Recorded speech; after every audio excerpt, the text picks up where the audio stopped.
5, the deadline to apply to become Charlotte's next mayor officially closed. Yeah, 114 people filled out an application. 69 are actually eligible, but only a handful are considered front runners.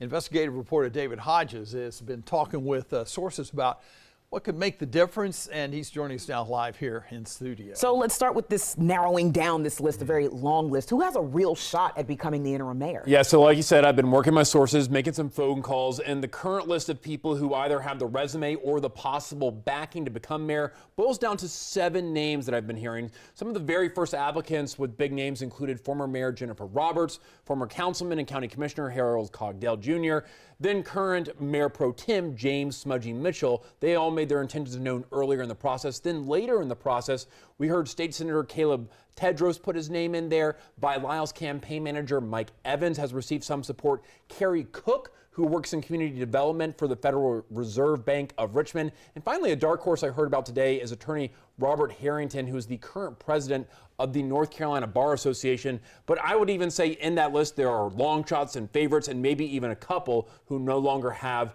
a real chance. And who knows, maybe we'll even find someone emerge completely from off that list. Exactly. You know? Yeah, you never know. And of course, City Council is the one who's ultimately making this decision. So what could end up being the deciding factor in who Council chooses? Well, I spoke with former Charlotte Councilman Larkin Eggleston, and he said whoever receives the endorsement of the Black Political Caucus, which is meeting on Sunday, likely becomes the odds-on favorite to get appointed to the position. But ultimately, it's still up to City Council. They're going to be looking for someone who promises not to run for the position during the next election, but also is capable of running the meetings. Here's what Eggleston told me about what it takes to do this job well.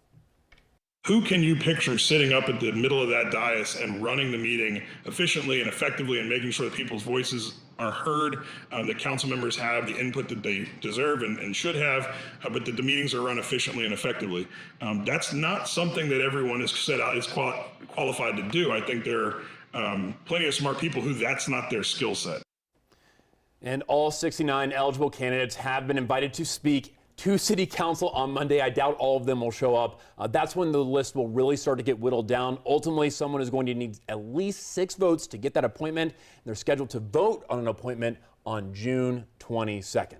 69 people that qualify, over 100 people that applied, and I'm sure all 69. It could be a very long Monday for Charlotte City Council. Anyone who wants to watch that, which will definitely be us here at WBTV. Yeah. So. All right. Thanks, David. No problem.